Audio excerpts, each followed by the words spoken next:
ঈদের আগে আমার মায়ের কাছে আসছিল, বলছিল যে একটা শাড়ি দিয়েন আমাকে। আপনার না হচ্ছে ঈদের আগে আসার কথা ছিল। ঈদের আগে 2 দিন আগে আসছিলাম তোমার বাচ্চা বললে দেবে দেখ, আমি তো আপনার জন্য হচ্ছে ইয়ে দিয়েছিলাম, নদীর ওই পারে গেছিলাম।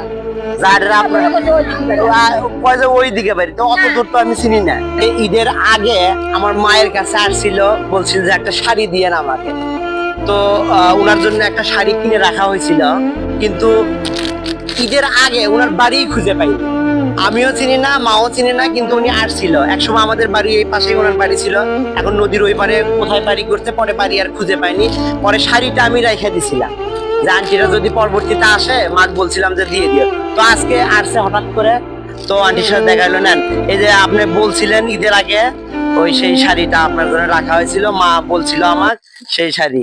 আমি কইলে আরেকবার দিছিল বাবা আদা পুরো না হ্যাঁ? তাই এবার কইলে আমি যাবো হাগা না শাড়ি দিয়ে তো আদা পুরো না এর আগে শাড়ি দিছিল, ব্যবহার করা শাড়ি দিছিল না। পরে মা বলছেন যে আরেকটা শাড়ি দিয়ে আপনার ছেলে বললেন যে একটা নতুন শাড়ি যাতে দেয় না। আচ্ছা, যাই হোক, আমাদের জন্য দোয়া করেন ইনশাআল্লাহ। আচ্ছা আচ্ছা, ঠিক আছে, ভালো থাকেন। ভালো থাক